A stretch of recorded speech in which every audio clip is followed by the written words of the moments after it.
翼で今全部を切っ去って飛べ Fly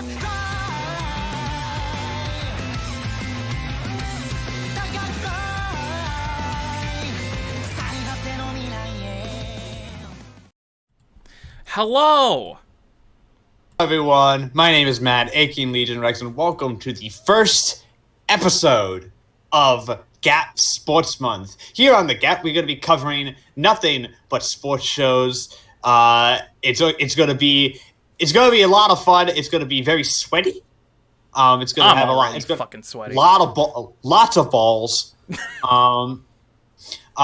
Maybe a little bit of the other kind of balls too. I don't know. We might be doing free. I don't know. You never know. You don't know. You never, you see sports shows, they're very gay. When you see a pair of balls dunk into a pool, sports. Yeah.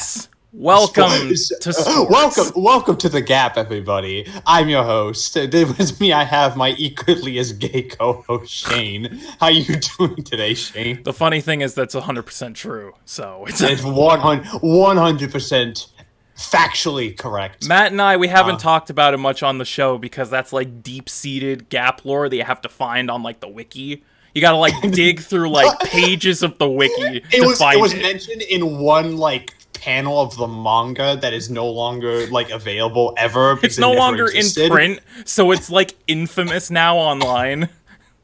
Yeah, it's deep lore.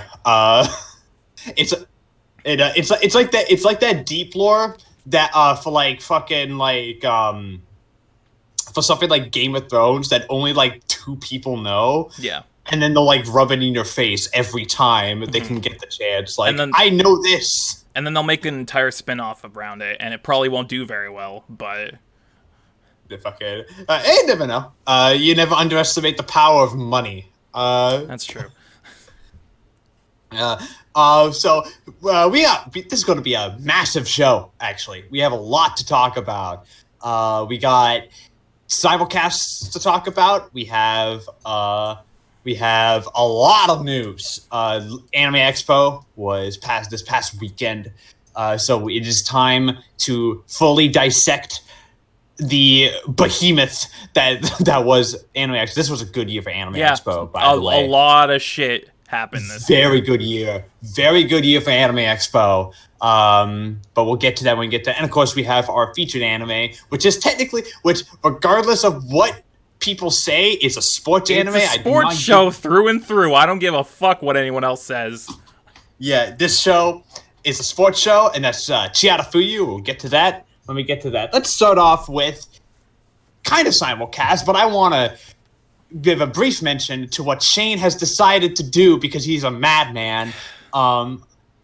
This man right here has decided that he really wants to watch One Piece because he saw Wano. Yeah, I mean, technically it's seasonal, so... It's technically seasonal, so what he's going to do is that over the next couple of months, he's going to finally catch up with One Piece. And we're going to be keeping track of his progress. Is that like a new segment on the show? It's like Shane's One Piece adventures? Shane's Grand Line Adventure. Or something like that. We're gonna try to keep track of his progress here because he is a fucking madman. You're not wrong. Greater men have tried and failed to catch up with One Piece. Can Shane do it? I'm determined. His 10 episode a day rule. Now see, okay. Now, a lot of people would think, wow, that's a little much. 10 episodes a day seems like a lot. You don't understand who you're talking to, because my binging habits are way higher than most people, and since I don't have much going on at night, I can just sit down and watch it and not even think about it. This man finished Alabasta for like 20 episodes of Alabasta in a day last night. Yeah. It was like 17 episodes. It was like the second half of Alabasta. Yeah, Alabasta, by the way, is excellent. Alabasta slaps. Like, it's... I'm not going to say it's my favorite because I have to dissect, but it's very much up there. It's right up there with, like, Arlong and Drum Island. Drum Island is great. Very good arc. I love Alabasta. It used to be my favorite. For a very long time, it was. Favorite... Okay, what's favorite fight? from Alabasta, because there's only one answer for me. I'm torn between the right answer and the wrong answer, but yeah, I can't deny it. It's Zoro versus number one. Incorrect. It's oh, Luffy okay. I thought that's what you were going for. Final fight between Luffy and Croc. Okay, then fuck it. I was gonna say that anyway, but I was catering to you, asshole. I would. Okay. I mean, here's it. The Zoro fight is great, but it's not nearly as cathartic and emotionally resonant as final Luffy when he fight. fucking roundhouse kicks Crocodile's fucking hook into the ground and it snaps off like a fucking twig, I fucking popped. I was like, yeah. Like, I love that fight, and also I love how Luffy's like, wait a minute, I could just, if I'm bleeding, I could just use my own fucking use blood. the blood to stop Crocodile, because blood is technically a liquid. So I was like, I saw that, and he was like, Crocodile's like, he can't hit me, he has no water, and then he fucking punches him through the wall of the tomb, and he's like, what? And I'm like, it's gonna be something like he fucking uses the blood that's like dripping down his arm, and sure enough, he uses the blood. I'm like, that is shonen to a T right there. Can we talk about how good of a villain Crocodile is as well? Crocodile is great.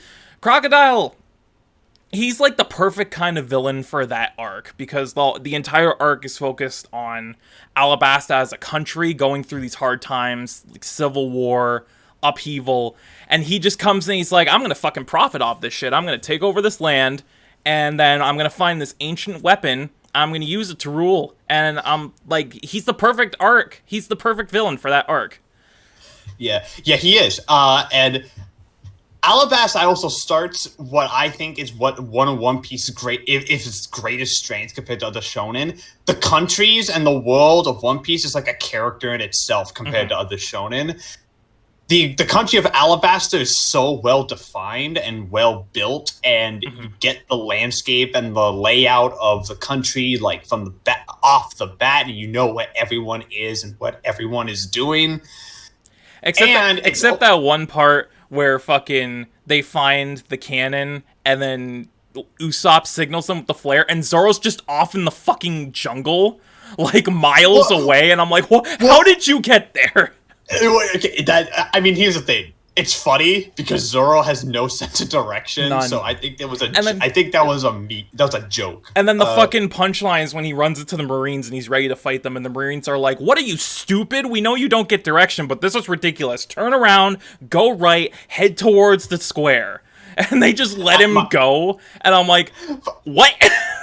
Can we talk? Yeah. Also, Smoker's great. Smoker's such a complicated character. I wasn't sold on Smoker right away, but slowly but surely, I'm developing such a soft spot for Smoker. He is like the man. He's a great character because he's the type of because the Marines are a corrupt organization. You can tell from even like this part of the story. But like, Smoker is like that last bastion of like, this is a guy who just believes that he's doing the right thing. Yeah. But like, he also knows not to put up with shit. So when it's like, when he's like, sees the Straw Hats doing the right thing, he's like, they're doing the right thing. I'm just going to let them go for today. Like, and I love that part of Smoker's character because he fits that archetype of He fits that archetype of grumpy, like, government official perfectly, but he doesn't play into those tropes. He's like, okay, I know we have to capture these guys, but they're not technically doing anything wrong, so I think I'll let this slide.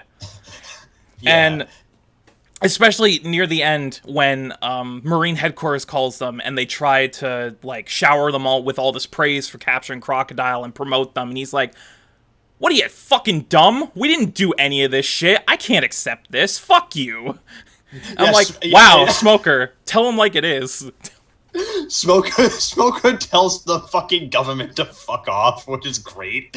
But yeah, we're gonna be continuing Shane's progress. We're gonna be tracking Shane's progress because if he fails, we shame him. Yes. I'm aiming for 10 episodes a day. We'll see how long that lasts, but I'm determined. So he's about to go into filler. One Piece filler is better than like other filler though. So also, I'm surprised. Real quick, I'm surprised how little filler there actually is in One Piece, because I looked up the filler guide, and it's like barely any, really. But they do like it replaces pillar. There's a lot of padding, because it's one chapter an episode sometimes. Yeah. So like they pad that shit out sometimes. I mean shonen, so like yeah, I mean to be expected. But whatever. So let's talk about the new season, because what's interesting about looking pretty high. What's interesting about this season is that there's not much, but the stuff there is, it's really good. Actually, yeah. Before we get into that, I wanted to talk briefly about this because I didn't mention it last time because I forgot. I knew it was going to happen eventually, and I started to feel it last season, but I finally hit seasonal burnout. Like, I was starting to get a little tired of catching up on stuff. And I started to feel it, especially when I was watching shows that I knew were good and that I enjoyed, like Fairy Gone and Robihachi. It just felt more and more like a chore to catch up rather than actually sitting down and enjoying it. So I decided this season to really cut down on what I've been watching, which fell perfectly in line with the season itself because it's pretty dead for the most part. It's pretty dead, but it's due to the fact that we have a lot of leftovers from last season. There's a lot of double core stuff, and there's a lot of the stuff this season that is basically everything this season is either like stuff that's never gonna get licensed or really good stuff. Yeah. So like it's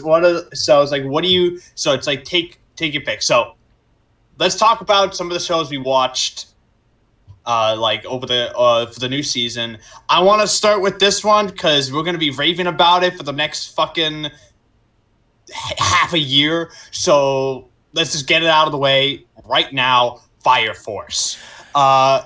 Let's just jump right into this. So before we begin, usually I'd be telling you something like, Dr. Stone is one of, if not the best shows this season. But,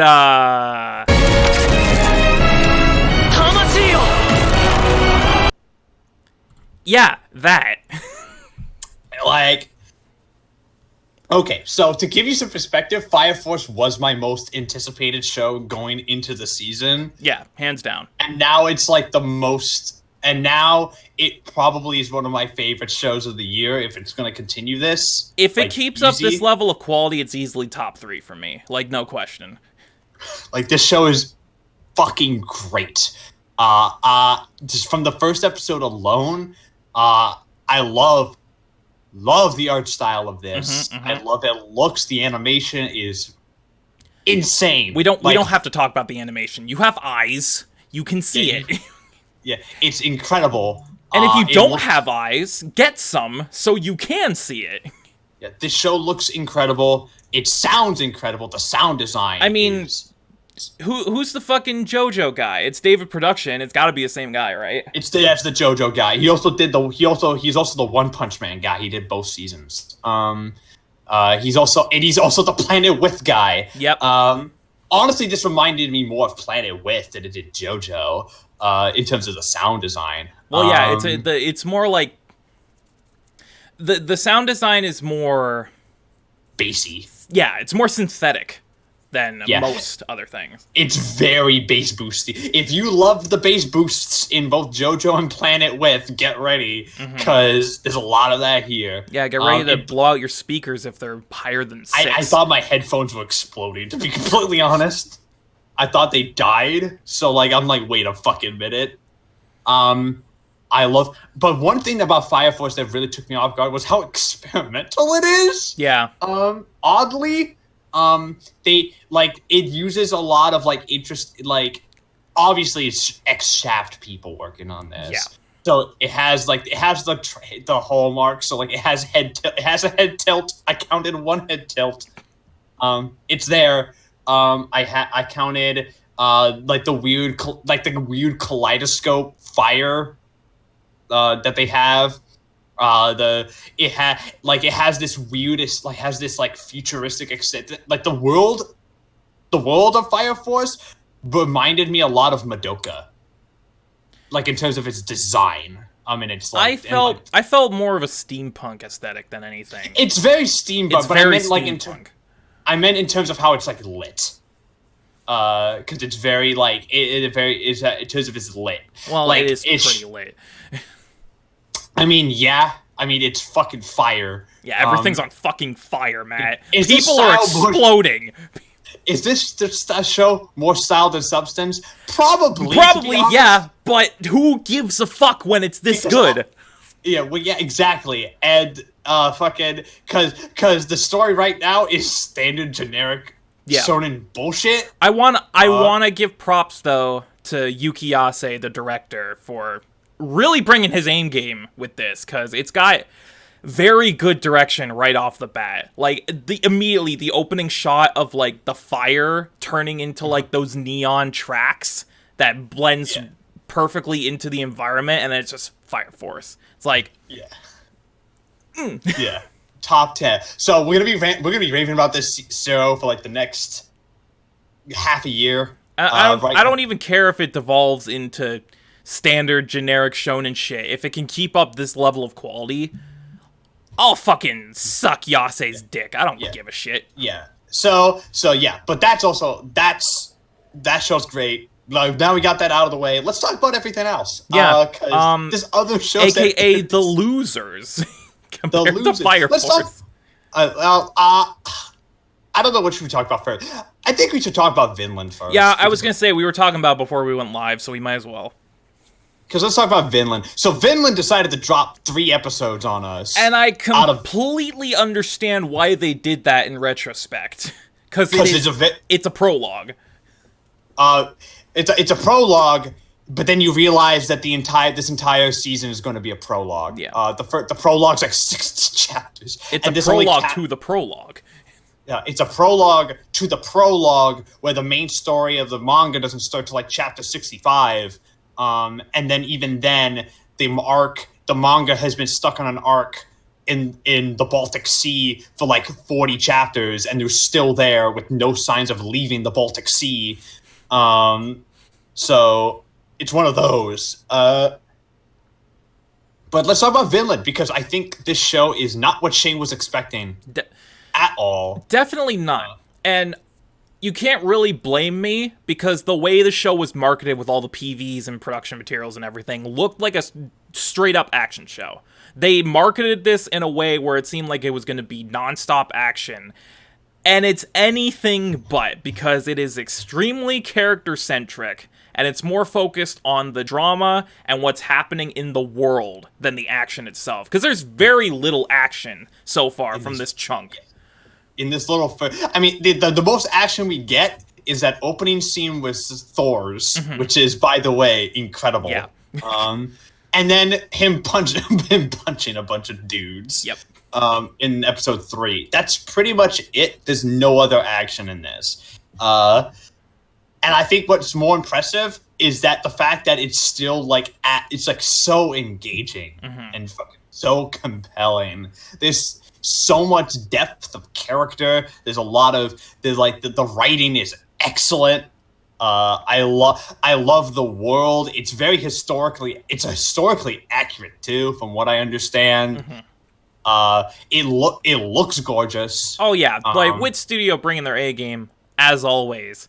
And the one thing I want to talk about visually that caught me off guard is how much CG is incorporated, but it's incorporated in all the right ways. Yeah. Oh, the CG is so good. This is how you do CG. Yeah. This is how you do CG.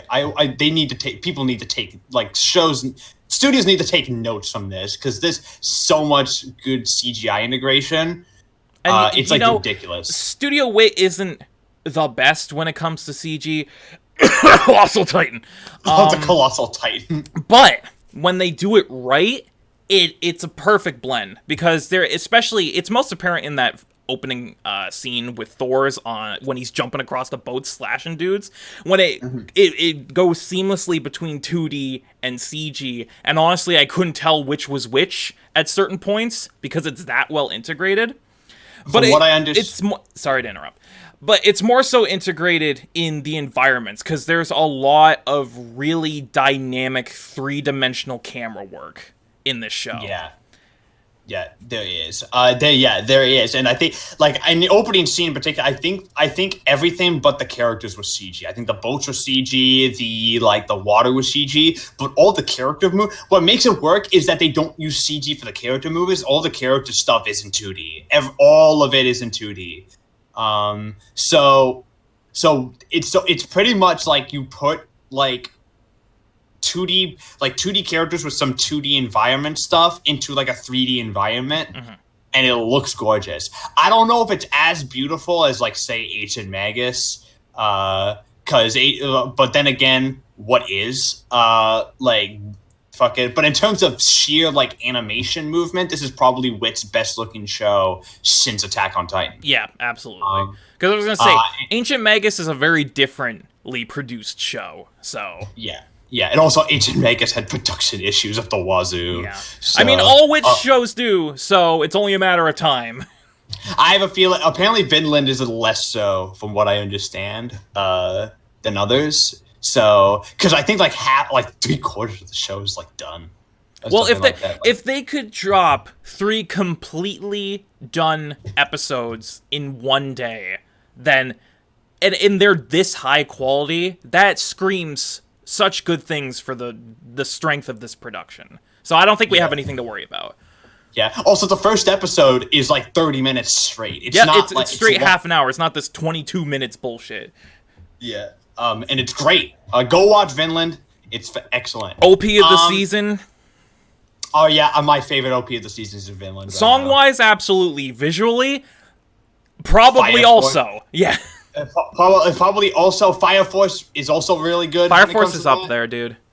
Yeah, although Fire Forces is like Saga filled, but at the same time I had no idea what the hell was going on in it. So like I think that might be an issue. Has it, you know, those cases where it's Sakuga, but at the same time it's like Sakuga, and you're just like, what the fuck just happened? Like, that's the Fire Force OP for me. I get that, but I was keeping up with it just fine. So I had no idea what the hell was going on with Fire Force. They were OP. fighting a giant infernal, dude, and fireballs and lightning spears. I know that, but I didn't know the layout. I didn't know the geography. I didn't know I was like, who? What? How? Like, what? No, but Vinland Saga, absolutely OP of the season, because visually it does things that don't feel like they belong in an anime, which goes back to the actual show itself. This show could be like a live-action Game of Thrones-esque show or a movie, and it would transition perfectly into that medium, because there's a lot of things here that don't feel like anime. Yeah. It's great. It's great, and like, I'm really excited to see what this goes, because I heard like this is like only the tip of the iceberg in terms of how good Vinland Saga gets. So I'm very excited. Easily the best show outside of Fire Force. Yeah, it might be my. We'll get to that when I get to that. But let's talk about Dr. Stone now. Yeah. Rip Dr. Stone. Dr. Stone. Okay, this is not. Dr. Stone's really good. Dr. Stone's really good. Don't get me wrong, but it's airing the same season, and it's aired the exact same day as Fire Force. So this thing's fucking dead on arrival. I don't give a shit. And it's fucking sad. It's fucking sad because this is really good. It looks great. It looks great. It sounds great. This show's really funny. Yeah, it's so funny, dude. What I didn't expect is that Dr. Stone would be this fucking funny. Like, in terms of writing, it reminded me a lot of Bunny Girl, because it has that really dry, witty sense of humor, especially with the banter between Taiju and Senku. Like, I ship them. They are adorable. Senku and Tai, it's nice to see a relationship, like a fucking friendship between like a guy who's like the smartest. It's like, okay, I'm pretty sure the author who came up with this was like, okay, we're gonna make like this one character is literally the smartest man alive, and he's like 15. He's like 15, which, by the way, Senku, there's no humanly possible that a kid could be this smart. There is no goddamn way. And then we'll pair him up with the biggest dumbass on the planet. The fucking largest idiot on the planet. But he's loyal. He's loyal, and he has a heart of gold, and he sticks to what he believes, and Taiju is so goddamn endearing, especially once they get into the future after everything's been petrified. Once they establish their pinky in the brain dynamic. And fucking, what are we gonna do today, brain? Same as we do every day. Try to unpetrify the world. And it's like, once they establish that dynamic where Senku is the brains and Taiju is the brawn, it spawns some really funny character interactions. Like, there's one scene in particular where they're roasting mushrooms over the fire, and Taiju's like, "This is delicious. What did you season this with?" And he's like, "Salt, idiot." He's like, "Salt. Humans will eat anything with salt because it's fucking salt." And then Taiju gets up and he grabs his backpack. He's like, "I'm gonna go get more," and he's like, "Ah!" He just runs away. My favorite thing is that Taiju screams every line, but it's never annoyed. It's so funny. It's like, so goddamn funny. This show, what thing is that the show's premise is also so unique and cool, and like this is like because Dr. Stone is going to go into like classic like battle shonen territory at some point, because it's a battle shonen. But like, it's such a unique concept for a battle shonen with like everyone's petrified. It's thousands of years later. Pretty much the battles are not fought over like dumb crap. They're fought over, hey, we need to survive. Yeah. Not dumb superpower. It's like, hey, these guys have better technology than us. We just need to out-technology them. Oh, what's this? Yeah. I made gunpowder. Now we can make guns. Yeah, now we can make guns. And I love that element of it. Like, it's none of the stuff in this, and it's scientifically accurate too. Like, it's really, really accurate. Like, like, for the most part, of course, some liberties are probably taken because stone and petrification and stuff. All I can hope for with this show is that the battles are less shonen and more science fair. That's all I want. I want like a mix of both. I want like some classic shonen. I think with Senku's stuff, I would love them to be science, but then Taiju gets all like the shonen like power, punchy. Yeah, because I think he would. Also, Taiju is a G because that man kept the same crush on a girl for thousands of years. 3,700 years and still loyal to his one girl. Taiju is a man among men. He respects women. He respects that woman. And he checks up on her. He checks up on her every now and then just to make sure she's still okay. And it's like, yeah, my heart. Yeah, and then my favorite moment with Taiju is actually like a small moment that is like when he finds like pieces of that one girl who got petrified and just tries to put them back together and as the best he could. And you see like it's like, well, that's the best I could do for now. I'll come back for you. I'm like, that's a G. Like, yeah. This man. Like, give this man a medal. Like, he deserves it.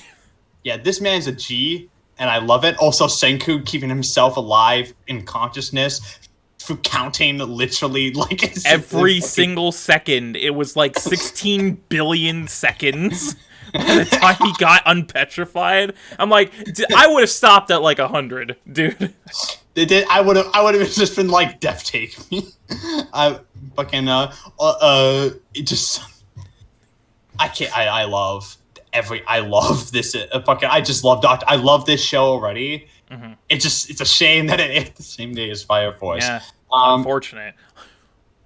Let's see what else we have to talk about here. Let's talk about Granbelm, because I think we both have very different opinions on this. Granbelm is an interesting one, to say the least. This is from if you don't know what Granbelm is, which apparently a lot of people don't because it's like not being watched. Yeah, figures. It has like a 5 on Mal for some reason. People are can I stab people? People don't like this for some reason. But it's from the director of ReZero. It's from the director of ReZero and the writer. It's from writer Juki. I forget his name, but he wrote Place Further. It's got a 6.3 on Mal right now. What is wrong with people? Wrong. Because Granbelm is simultaneously a very generic show, but at the same time, very unique, and one of the most unique shows of the season. I'd argue, actually. The one thing I love the most about Granbelm is its color design, because there is color all over this thing. This show is gorgeous. Oh my god. You can tell it's from the director of ReZero, by the way, because it's like has like the same art style, the same like character designs, same art style. The animation moves in the same way. Like it's absolutely the same people. It's the same character, the same same camera angles too. Like that like close up on like the people's face and the eyes are like kind of slanted. Yeah. Like it has that vibe. And that also goes to the animation, because the animation in Granbelm is nuts. Yeah. Like, it's stupid good. Like, this show looks amazing. And I'm sorry, I have to love a show which one of the final scenes of its episode is a mech destroying a mountain. I'm sorry, but this show is 100% my shit in every sense of the word. It has everything I love. It's got weird fantasy bullshit. It's got magic. It's got weird sci-fi undertones. It's got weird sci-fi. It has a hint of darkness there. Because I'm pretty sure this is going to get dark at some point. I'm pretty sure. It has fucking kick-ass fight scenes, because the fight scenes in this show, holy shit, are great. If you're looking for a hardcore mecha to watch this season, watch Granbelm, because you'll be damned to find a more mecha show this year. It's mecha. It's like a mix between mecha and magical girl, because they transform. Yeah, they did. Yeah, that's what I took note of that. Because they do transform into like weird magical girl forms to pilot their mechs. I'm like, okay, you've got my attention. Yeah, and like the way they control, they're like puppets. They like control them via like strings. And one of the coolest things about it is that like also I'm pretty sure that the person who got hit by that massive beam from the main character is dead. Oh, she's dead, dude. I think she's dead. There's no way she isn't dead after being hit by that. Because you see her like energy go back to like the fucking Magia Core or whatever the hell it is, Magia Chronosis or whatever the fuck it is. So I'm like, I was like, is she dead? But then the episode ended like right afterwards, so we'll figure it out. She's probably dead, dude. Yeah, she probably is dead. The only thing that the show right now that I'm not a huge fan of is the lead. Ironically, you don't like Mangetsu, huh? She's not bad. She's good, but she's very generic. She reminds me a lot of like. I can agree with that. She's like discount Madoka. She's like discount Madoka, but if Madoka got her powers in the first episode. That's true. Instead of building it up through the entire show. Yeah, pretty much. And Shingetsu is absolutely a Homura type character. Yeah, and I'm pretty sure they're gonna fuck. They better. It's a magical girl style show with a cast of only women. It's gonna do gay. There's lesbos happening here. I don't give a fuck. It's the big gay. That being said, this is an original anime, so I have no idea where this is going. No idea, no clue, because at the end during that preview they were like, "Hey, we're going back to our standard high school slice of life mode now, and we got this crazy transfer student. What? She's the girl I met in the illusionary world? Whoa, wacky." Wacky. I do like how they're like, she's like, is this Sakai? And the person's like, lol, no. I'm like, okay, that's the one thing that confused me about the show and why I couldn't really figure out how I felt about it. Is because at first it very much seems like it's trying to be an isekai, because there's technically another world aspects to it. But then Shingetsu's like, this isn't actually another world, it's like an illusionary world, so it doesn't technically exist. But yet we're here. So is it another world? Is it just all in their heads? Like, what are the rules here? I need to know how this operates. It's probably gonna be running on Flip Flapper's logic of fuck it. Yeah, because if we want to be technical about it, Flip Flappers is an isekai too. Pure Illusion's another world. yeah. So like, it's probably gonna run on like the Flip Flap, because Flip Flappers never explains what Pure Illusion is. It's just a thing that they go. It's all. I mean, in Flip Flappers, it's all metaphor. So it's for like, gay. For I mean, yeah. But in Granbelm, I don't know if it's gonna go the route of it's all metaphor, because it doesn't seem like it's gonna go that route. I'm not sure if this show is that smart yet. That's it's from the director of ReZero and the writer of Place Further, so I'm gonna give it the benefit of the doubt and say that it could go that direction. I'm gonna need a couple more episodes to be sure, though. Yeah, but I'm definitely gonna be watching because that first episode was lit. And not in the same way that Fire Force was, but in a totally different way. Yeah, and then we got to the Band of Sacred Beasts, which was solid. Which was solid start. Solid, but compared to everything else, fallen behind very quickly. Yeah, I think the thing is that they started. I don't know why they did this. They started with the prologue that is like not the actual start of the story. Mm-hmm. The story doesn't start till next episode. With the actual lead of the show is Nancy, the girl we see at the end. Yeah, she's the actual lead of the show. Mm-hmm. It's not Hank. It's not Hank. It's not Hank. Hank's the co-lead. Hank's is the co-lead. The actual lead is Nancy. So I don't know why they started with they already tried to like dupe us out by thinking that the show the two leads were gonna be Hank and Kane, and then you know the twist at the end happens, and it's like, well, shit. It's like, well, I guess Hank's gonna be the lead. Nope, Hank's the co-lead. The actual lead is Nancy, who is connected to Hank. Because if the preview is any indication, I'm pretty sure that Hank had something to do with her past. Well, she's the daughter of one of the incarnates that he worked with, so... Yeah, so more than likely he killed him. Because he's... Probably. Yeah, that's more than likely what it is. To be fair to this show, it has a great premise. Mm-hmm. It's wonderful to look at. The show's fucking great. Animated. I don't know what all the studios were doing this season, like how many drugs they were taking, but like all the good shows have like really good animation, like all of them. Yeah, and like Sacred Beast looks great. It's brutal. This show's really fucking bloody, and I kind of love it. I like the first scene alone. You see like people getting gunned down. There's a guy who has like lost his limbs. He's crawling on the ground. Yeah, he's like the dude with no legs, and he's just like trying to crawl back into battle. I'm like, dude, just lay down, just die. This show is brutal as hell, and I love it. This is 100% a Mappa show. Like 100% from the animation style to the direction. This is a Mappa show through and through. Yeah. So, and Mappa gives good work. So I don't. So that's a good thing. The only issue I have with it is that they started at like the stupidest possible place they could have started. But from what I understand, after this, it's gonna get like a lot better because this manga is well regarded. Yeah. So like so we should be good. Maybe it's just a Golden Kamuy situation where it just gets a while to get going. Yeah, because this first episode wasn't the best in terms of pacing. Yeah, it wasn't. Golden Kamuy had the same issue. That's true. Actually.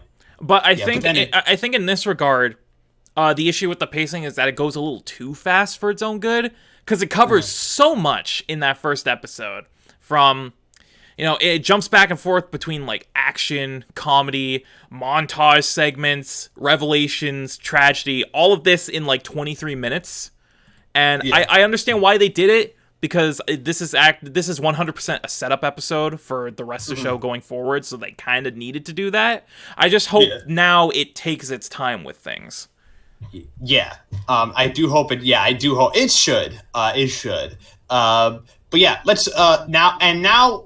I'll get to Shane stuff because he has a couple of shows that I didn't watch yet. That he a lot of wants stuff to that talk I about. dropped. So Yeah. A lot of stuff. Yeah. Not stuff that was technically on my maybe list that I was interested in. More so stuff that I was thinking about, and I was like, probably not. But then I was bored, so I'm like, I'm gonna give it a shot. This one was 100% a mix of boredom and morbid curiosity. But I watched the first episode of How Heavy Are the Dumbbells You Lift, and let me say this. This is like, if you're into this kind of show, you'll probably like it. I'm just gonna say I'm not watching it because I'm not into this type of stuff. Absolutely not. But if you're into this kind of show, it's harmless. it's for the most part, yes. For the most part, compared to other shows of its ilk, it's pretty harmless. Like if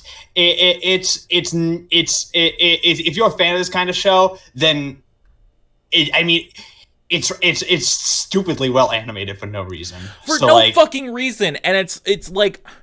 It's all, like, really subtle character animation, but it's also, like, all the fucking disgusting, grotesque, muscly men that are, like, bulging biceps everywhere, and I'm like, ew, get out of here. Look, there's some people into that. Into that. And that's what I said when I first watched this. I'm like, this is 100% fitness porn. Like, if you are into that kind of stuff, go fucking nuts, but I'm not. The only reason I watched this... boredom and morbid curiosity. I was like, you know what? It could be good. 23 minutes later, I'm like, definitely not for me, but... yeah, not bad, but not for you. Not for you. Mm-hmm. So, like, yeah. All right. You watched O Maidens of the Savage I season did as well. And this is the one that I'm the most confused about, because from a direction and writing perspective, it's one of the best, because... it focuses purely on sex and how sex affects adolescence. Like, it focuses more on how sex becomes part of your life as you're getting to that age and how it starts to change things, how you think, how you perceive the world. And it's really smart in that aspect. The only problem I have with it is that it goes a little too hard into it at certain points. Because there's one scene in particular that is, like, the one that sticks out most in my mind. Maybe not for the best reasons, but it's when main character girl, can't remember her name right now, is like, it's after a really traumatic event just took place, and then she's just crying, and she's like, I can't handle this. And then she just yells out in public, it won't fit there! And then immediately, like fucking clockwork, it cuts to an overhead shot of a train underneath her passing between her legs, and then with like no hesitation she turns around and she's like, it fit. And I'm like, all right, show, cool your fucking jets. I'm pretty sure. Yeah, I'm willing to give this show. I'm probably going to be watching it after we're done with this podcast because I've heard very good things about it. So, because this show is resonating a lot more with women than it is with men. That's all I know. And I could tell because it's the rare sex-based show that's written by a woman. So that's probably why it's doing so well. Yeah. And I'm not saying it's bad. It's just I still don't know how to feel about it. And I'll put this into perspective. After I watched this first episode, I felt the same way I did after I watched the first episode of Domestic Girlfriend. If that's any indication. So yeah, it's Domestic Girlfriend. I think this will end up being better than Domestic Girlfriend. Absolutely. I can confirm no incest. So it's already better. And no incest, and the manga for this is basically, I think it's like really it's like highly regarded. So like, I'm gonna need a couple more episodes for this one. Yeah. But if you're into this kind of like teen melodrama and really on the nose thematic stuff, go for it. It's going to be right up your alley. Yeah, which I am. So like, I'm down. All right, and now let's talk about the show that I watched. That Shane is a coward for not watching. You know what? Fuck you. Eat my fucking ass, dude. But fucking All right, so this show is my favorite show of the season so far, and that's Astra Lost in Space. At least from a writing perspective, I think like animation, of course, is Fire Force, but I think Astra might be my favorite from a writing perspective. This show is based on a manga that wrapped up a couple years ago, like a 5-volume manga. So they're gonna cover the whole thing here, and it's a very simple premise. A bunch of kids. It's set in the future where space travel is like standard. Everyone uses space travel on like a regular basis. It's like as ubiquitous as like going on a plane or on the bus. So it's about a bunch of kids, like a group of 9 kids, all varied in age from like 10 to like 16, who go to this like camp to that will like teach them like survive, like planetary survival skills or whatever. Well, something happens and they get lost like 5,000 light years away from Earth. They're alone in the dark of space next to a desolate ice planet and an old ass spaceship called the Astra. And now they got to get home. This premise is great, and the best thing I love about this show is that Shane, when I told Shane this comparison, Shane lost his mind. It reminds me of Planet With. Yeah, that's the one thing I heard, is that there are a lot of people giving it Planet With comparisons. Yeah. And if you watched the G.A.P at all last year, from summer onwards, Planet With was like in my top 3 for 2018. So that's all I needed to hear. I was sold on the show to begin with, but yeah, it's because the writing in it, it mixes comedy and drama so well. Like it has a scene there's a character in it. Her name is Aries. She is like the pink-haired girl you see in the trailers. Mm-hmm. And she's like the main female lead. Well, her whole thing, I'm pretty sure, is that she's not from Japan or like whatever, because she constantly fucks up the pronunciation of things. So she calls everything what they're not supposed to be. So like she calls the teacher mother at one point. She calls the police champions. She calls the thief beef. Stop beef. Yeah, she says that. She's like, a beef took my suitcase.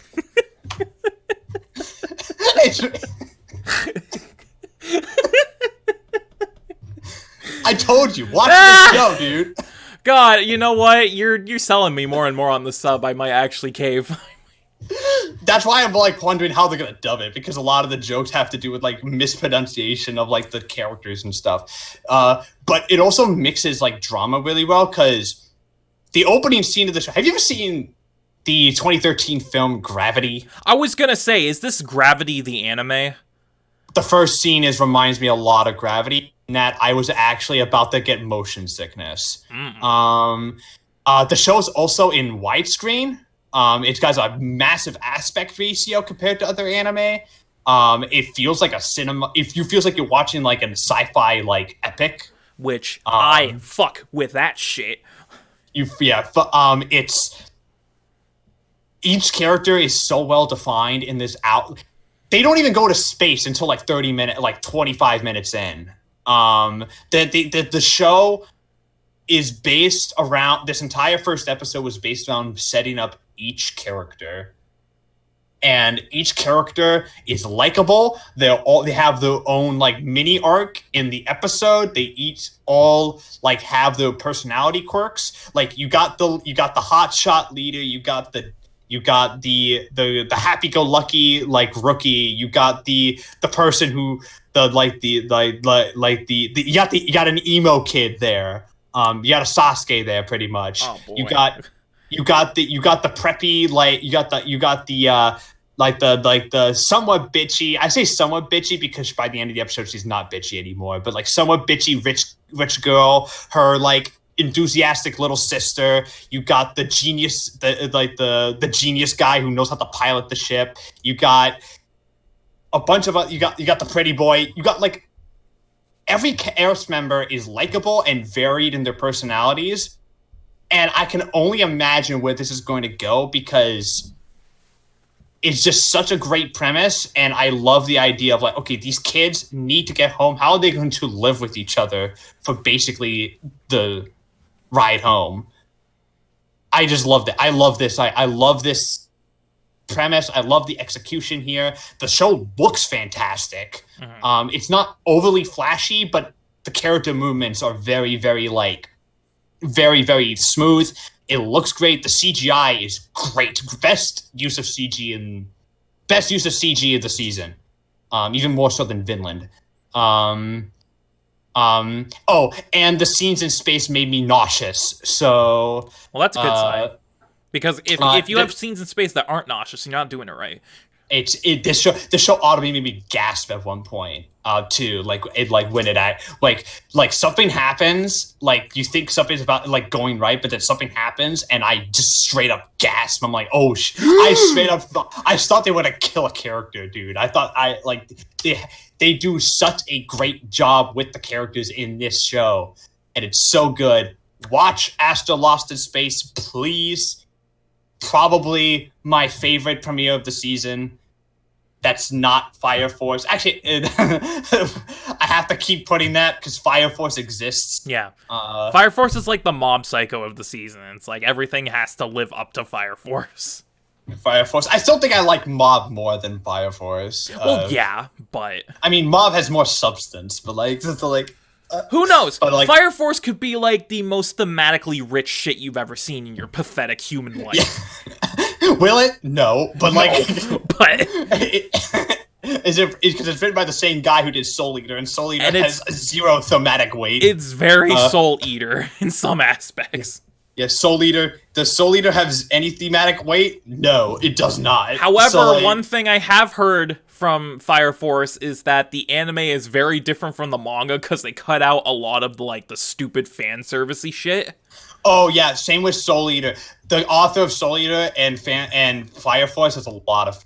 He loves his fan service. Yeah, I heard they cut a lot of it out of the anime, so yeah. Good sign. And they cut out a lot of it, which is funny because there's also quite a bit of it in its premiere. There's still more than I was expecting. 2 scenes of fan service. There's two scenes.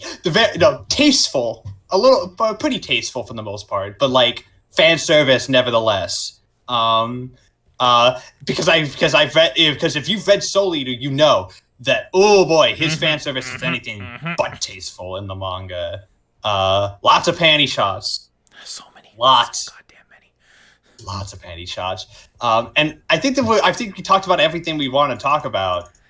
About as long as I was expecting from a new season, especially since you're back on the seasonal bandwagon again. Yeah, I took a season off because I was getting the season burnout. So I took a season off, and now, honestly, it helped a lot because now I'm raring to go. I'm raring to go for this new season of anime. And I think we're ready to move on to the news. Mm-hmm. The butt truck of the news. Metric fuck ton of news. The metric fuck ton of news. So we're going to lightning round a lot of this. We're going to talk about it briefly and then move on to the next one. All right, so let's start off with the news. Shane, do you like Bloom Into You? Hi, I walked away for a second. What? Yeah, you walked away. Yeah, I said, do you like Bloom Into You? Oh, I loved Bloom Into You. Well, too bad it's ending. Well, we already knew that, Matt. Well, it ends in 3 chapters. Oh my god. So, yeah, manga slated to end on September 27th. The final volume will ship in November. So if you want to read Bloom Into You, now is the time to read Bloom Into You. This is also your daily reminder that Bloom Into You was one of the top 5 anime of last year, and I will not hear otherwise. It wasn't in my personal top 10 list whatsoever, but it was still very good. Yeah, so, Bloom Into You was one of my favorite shows. I think it was my favorite romance of last year, definitely. Loved it. But let's move on to let's move on to Attack on Titan, because Attack on Titan recently finished its 3rd season. Oh, yes, it did. It did. And at the end, like most Attack on Titan seasons, announced that there will be, again, another season of Attack on Titan, but specifically the final season of Attack on Titan. It will premiere in fall of 2020. It will be the final season of Attack on Titan, more than likely double core. Like, it's gotta be. If it's covering the rest of the manga, it's gotta be double. Yeah, because the rest of the manga's 2 arcs, so Marley and Final. So it's probably gonna be double core, final season of Attack on Titan. It's sad to see it end, to be completely honest with you, because I love this show, and it's one of my absolute favorites. But, you know, I think Attack on Titan... I think Attack on Titan, especially after season 3 where it covered, I think the end game is coming for this. They're definitely setting it up, and the manga, I'm pretty sure is going to be done early next year. Like, they're almost done. Well, I assume if they're announcing this now, then the manga's got to be done in the next year. I mean, apparently the final panel of the manga's done, so like. It's like Isayama is pretty much completed Attack on Titan. It's just a matter of getting the chapters out, which I'm very excited for, because Attack on Titan is pretty much one of the most consistently good things in the anime and manga right now. And it's sad to see it end because it's one of my favorites. But all good things must come to an end, regardless of how much we don't want them to. The world's gonna feel strangely empty once Attack on Titan is done. Yeah, until the inevitable spin-off comes out. About fucking Reiner or something, I don't know. About Reiner, or the inevitable American live-action film, which is happening. Oh, God. That's still happening. We haven't heard shit about that in like a year. Because the director, and I don't know if it's even happening anymore, the director of it, Andy Muschietti, has moved on to do Flash. So I don't know if it's even happening anymore. It probably not. Like, it probably died in production, because all of these die in production. But let's move on. Speaking of stuff that's coming next year, we've known that the Shirobako movie has been coming for a while now. We're supposed to come out this year, but recent news have come out that it's been delayed to spring 2020. But it now officially has a official cast list and a new character announced for it. If you don't know what Shirobako is an anime about anime, pretty much. And it will feature a new character that is tentatively named Miyai, and they've released a key visual from the film, and the tagline for the film is "We will not give up, not until we fulfill our promise." The entire cast and staff of the show will be returning. Shane, you still need to watch Shirobako. I know absolutely nothing about Shirobako other than it's the anime about making anime. Yeah, and you should watch it because it's excellent. But Shirobako's getting a film, and I'm very excited for it. And it will be a sequel to the it will be a sequel to the anime story. It's because apparently they weren't going to do this unless they found like a good idea, a reason to continue it, and they apparently came up with a great story for the film. So I'm very excited as to what story they came up with for the film here. Speaking of films, G-Kids back at it again. God damn it, G-Kids! I know what you're talking about. They picked up Masaki Yusa's new film, Ride Your Wave, or Kibito Nami no Tada, and they picked it up. It'll become and they have listed it as coming soon to theaters, which more than likely this year. Ride Your Wave opened in Japan on June 21st and ranked number 9 in its opening weekend in Japan. It also won the Best Animation Film Award at the Shanghai International Film Festival. So I want to watch this film, so please come here. I'm not sure if we already knew this beforehand too, but they also picked up Promare. So they did. Yeah, they also licensed Promare, so G-Kids got that. Yeah, we'll cover stuff from Promare once we get to the Anime Expo stuff. Because there's a lot of stuff about Promare that came out there. But G-Kids also picked up Ride Your Wave. It's Masaki Yusa, so, it's good. It's good. It's going to be good. Yeah, it is. And I love the idea of it. It's about a surfer who meets a handsome firefighter. But then the firefighter dies. But then she realizes But then she starts to see him in the water. Yeah. So it's going to make me cry, probably. It sounds very sad. Okay. Are you okay, dude? Okay. I wasn't expecting that at all. Yeah. But yeah. Moving on to industry news. Crunchyroll has announced a new partnership with Viz Media. Yeah. We thought mom and dad were getting back together. Not really. Who fucking cares? It just means that they can distribute Viz properties. Fuck. Yeah. The fucking Crunchyroll Viz Media announced on Wednesday that they are partnering for a home video and electronic sell-through distribution deal to release anime in the United States. Viz Media, it's going to be a deal. Basically, Crunchyroll is not. It's not that Crunchyroll is going to have Viz stuff. Is that Viz is going to be selling Crunchyroll stuff via home media, pretty much, and they're going to be in charge now of the dubbing and all that stuff. Whoa. So, well, yeah, woo.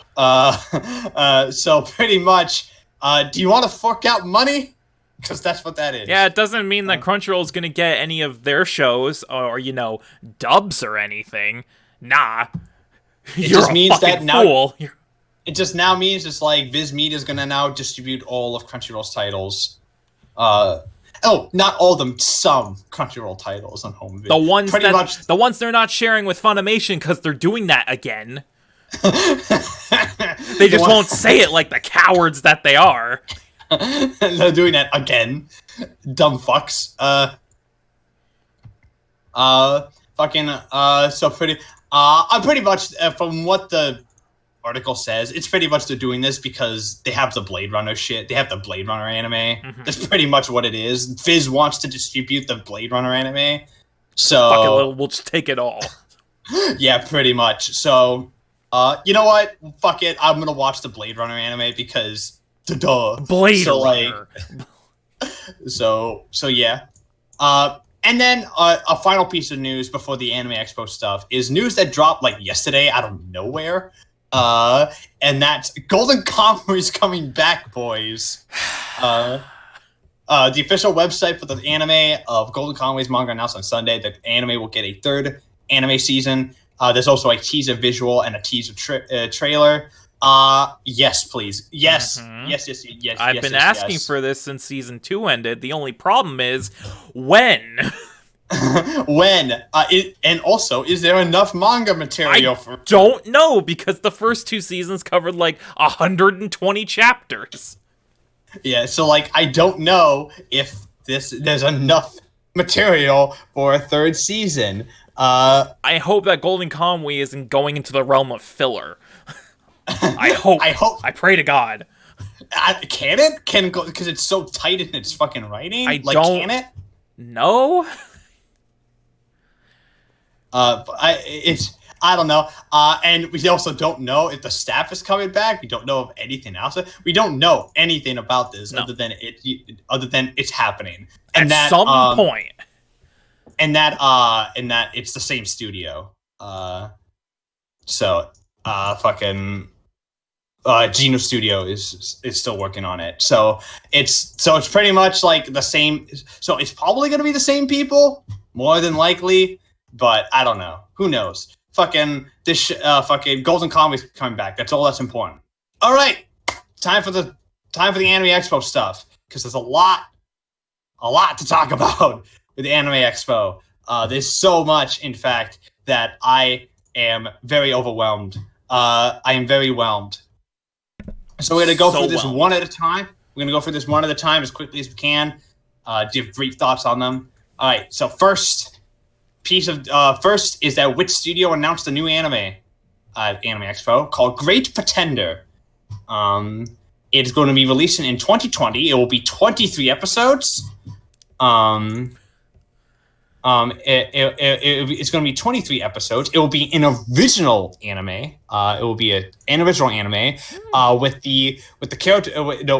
They also revealed the staff. Yoshiyuki Sadamoto, who is the character designer for LCL, Wolf Children, and Neon Genesis Evangelion, will be designing the characters here. The director of the show will be Hiro Karabuki, who directed 91 Days. The writer of the show is not an anime writer. They got a live-action film writer, Ryoto Kosawa, who's worked on several Japanese dramas as well as the live-action Parasite films. And Yutaka Yamada, who is the composer for Tokyo Ghoul and Vinland Saga, will be composing the music. They also announced that the show will have a theme of credit fraud, and will be a happy comedic drama about worldly famous swindlers. The plot is as such: Makoto Itamura is supposedly Japan's greatest swindler.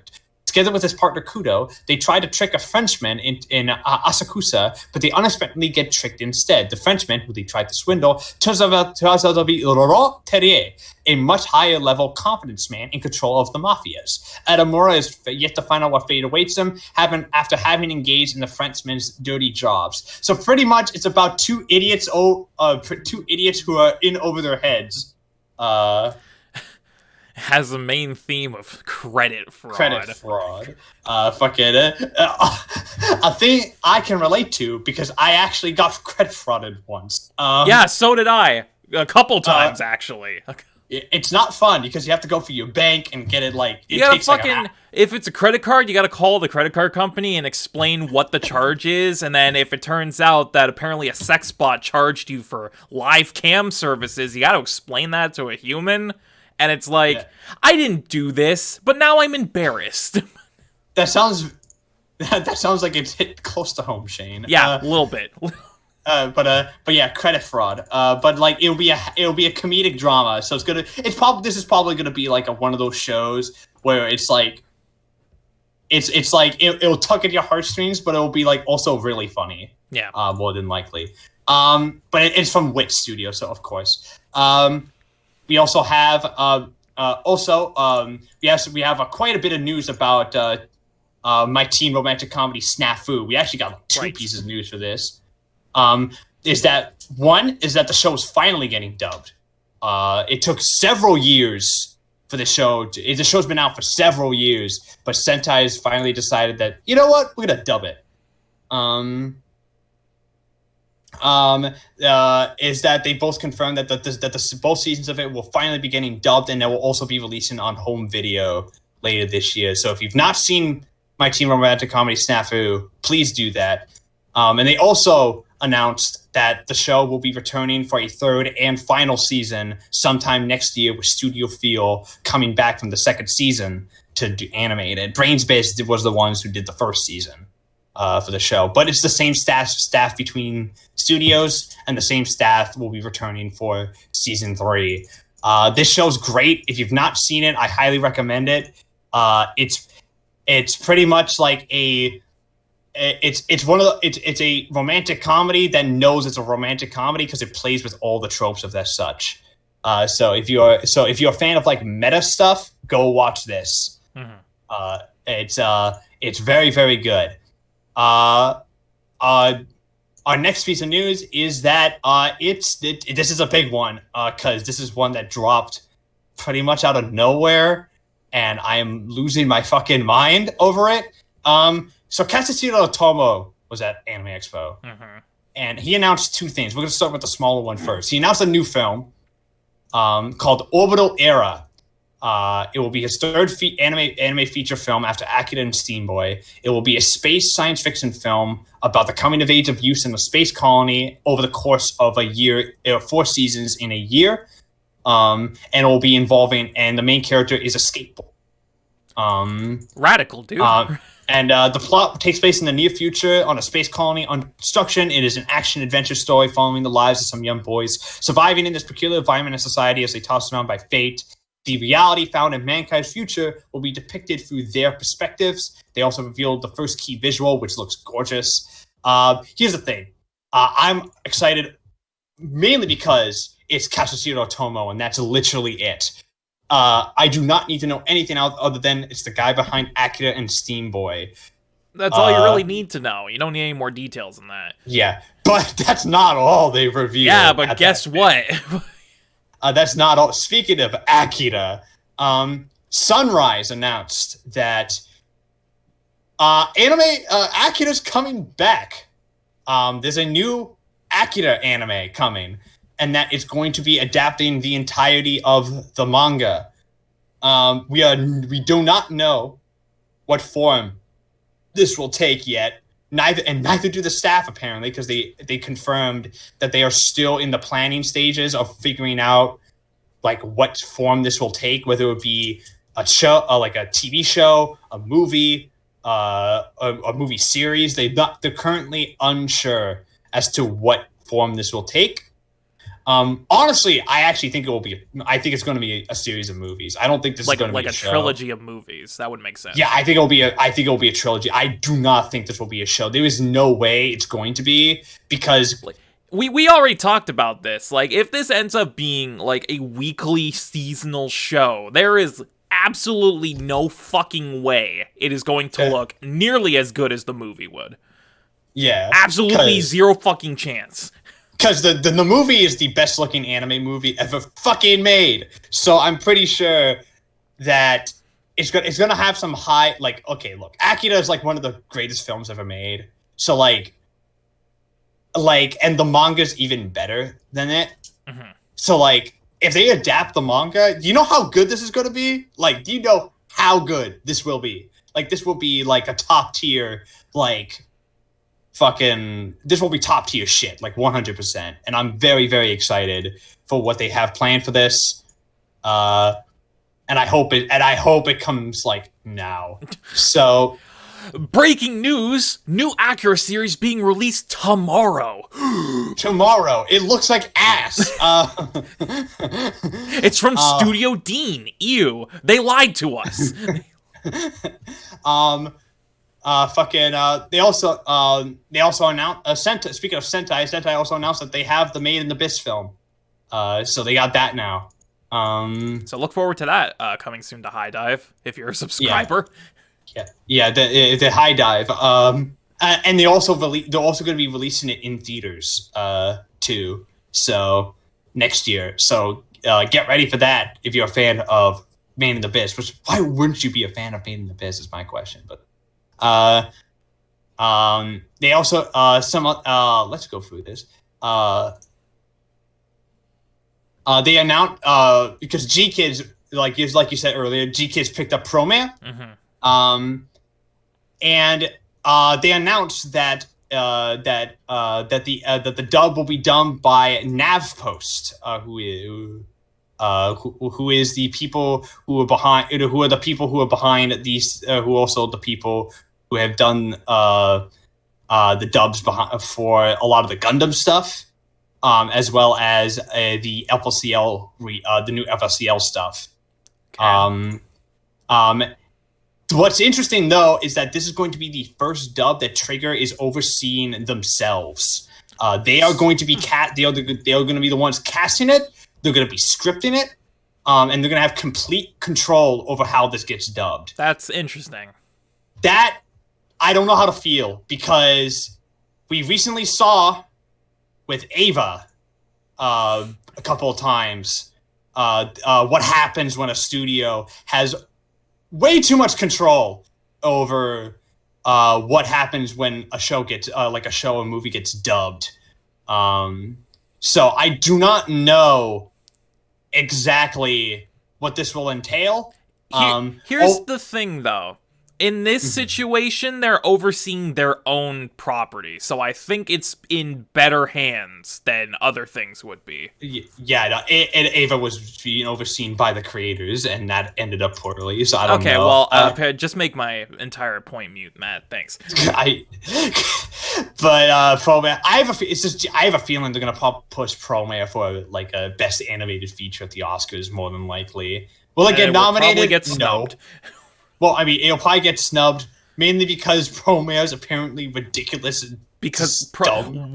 the Academy would probably want to believe that Promare doesn't even fucking exist. So Yeah, I mean, they nominated Mad Max though, so I don't know. So like, and the fact that they not even nominated Mad Max was kind of like a what in itself, to be honest. But whatever.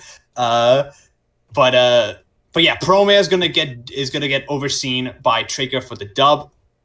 Netflix was also at Right. there too, and they announced a lot of stuff about what certain shows are coming. Specifically, Carol Tuesday is coming at the end of August. yeah, the first half. At least the first half. Which look, I'm gonna watch it. Do you want to know why? Because it's Watanabe, and it's also fucking Bones. And I've heard from people who have watched it before, but illegally, morons, Fucking cowards. like cowards. It's excellent. I've heard it's excellent. So I am very excited for this. Very excited to watch it. Crunchyroll also picked up the 2 long overdue, not licensed OVAs for Konosuba. Yes. As well as they also picked up the movie. So they will have the movie available possibly as soon as it releases. That's the thing, because they didn't give too many details on that, so I'm kind of confused whether or not they mean they licensed it for like theater distribution or whether or not it's actually going to be on Crunchyroll. So yeah, no, more than likely it's both.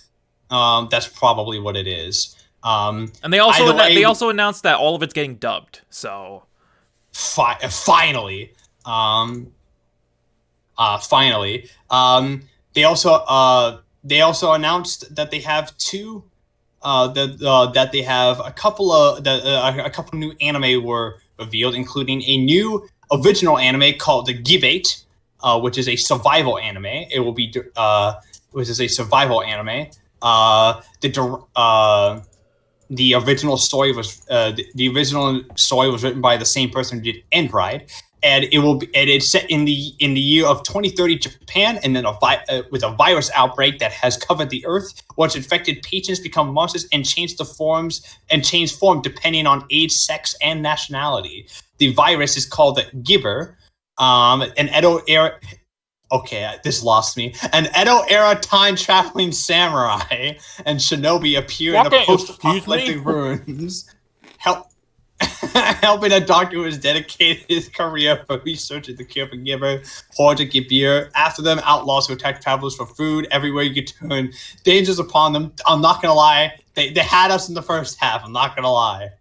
that sounds fucking stupid. This sounds stupid. I'm gonna watch it. Yeah, probably. All you had to say was Edo-era time-traveling samurai. And we don't know who's doing it. We don't have a studio. So Crunchyroll themselves, they're gonna do it in MS Paint. MS Paint. And MS Paint. And of course, the last piece of news we have is more Ava news, and that's the first 10 minutes of the new Ava film got shown at Anime Expo. 3.0 plus 1.0. Yeah, 3.0 plus 1.0. The first 10 minutes got shown. They are online for you to watch. Online via pretty decent cam rip, because they were not released. They were not released like legally. They said it was streamed, but they did not put them online for us to watch. So pretty much you can watch. So pretty much the only way to watch it is if you want to go find it on YouTube or something, someone who edited it out and put it on YouTube. As the Ava expert here, the first takeaway is that they use the Eiffel Tower as a spear. That's the big takeaway here. That's all you need to know. That's all you need to say. That's all you need to say. And Shiro Sagasu decided to go hard right away. Because that English choir he loves is everywhere in this first 10 minutes, and it's people are trying to talk, and you just hear like fucking singing in the background, and you're like, "Can you shut up?" I'm trying to listen to the dialogue. I'm trying to listen to the dialogue, and it's all technobabble. Talking about how they're talking about the Vatican Accords or whatever the fuck. Sure. Or how I'm pretty sure someone said one of the lines is literally, "Will God redeem us?" And I'm like, okay, Ava, calm down. I'm like, okay, calm down. And that's all the news we got. Lots of news. Lots of lightning round news. Holy fuck. Yeah, pretty much. Holy fuck. You know what else is holy fuck? The show we're about to cover. The show we're covering this week on the podcast is the first part of Sports Month. What we did, we got this through randomizer. We got it through some tinkering of the randomizer, for sure. But we did a sports show we did a sports show, and the show we got was the 2011 show. Was the 2011 sports drama Jousei. Chihayafuru, which is directed by Mori Osaka and written by Naya Takayama. It's from Studio Madhouse. Aired for 25 episodes from October 4th, 2011 to March 27th, 2012, and is currently licensed by Sentai Filmworks, and you can go find it in the description in the doobly-doo to go watch that in both sub and dub if you so desire. Mm-hmm. So go check that out. We highly recommend that you do go check it out because Chihayafuru is it's an interesting show. So yeah, Chihayafuru follows a group of three friends: Chihaya, Taichi, and Arata. They're friends since childhood. I would say since childhood because they weren't necessarily friends to begin with, but they all came together through the game of Karata because Arata is a very talented prodigy player at the game, and Chihaya gains a massive interest in the game through that, and of course, and then Taichi also gets an interest in the game from that too. But of course, they part ways at the end of middle school. Arata moves back to Tokyo. Taichi eventually falls out of Karata, while Chihaya becomes basically obsessed with the game to like an unhealthy degree. Now that they're in high school, they're reunited. Chihaya is reunited with Taichi, who's gone to the same school as her, and they form through a little bit of convincing, they end up forming a karate club as a way to try and meet up with Arata again, who's also dealing with own personal stuff. And that's basically the show in the nutshell, because the show is not very plot centric. It's very character based. And that's one of its strengths. Shane, what did you think of Chihayafuru? As you eat fucking chips or whatever. Here you motherfucker. Chihayafuru is the biggest surprise we've had on the show in a long time. You're disgusting. I'm sorry. Give me a minute. Watch out, they're ruffled. They're gonna stab you in the throat, watch out. Anyway. Hi, I thought I had more time to do that. Anyway, so when I came up with the concept of Sports Month, I thought this was the last show that we were ever going to get, and yet somehow we got it. And it is the biggest surprise we've gotten in a very long time, because I started watching the show almost immediately after we got it, because I wanted to. It was one of those Poco situations where I had some downtime. I was going to watch the first episode just to see what it was like. Yeah. 25 episodes later, I'm like, Matt, he's bawling his eyes out again. You need to watch this show immediately. Because Matt crying. This is the weirdest show. Because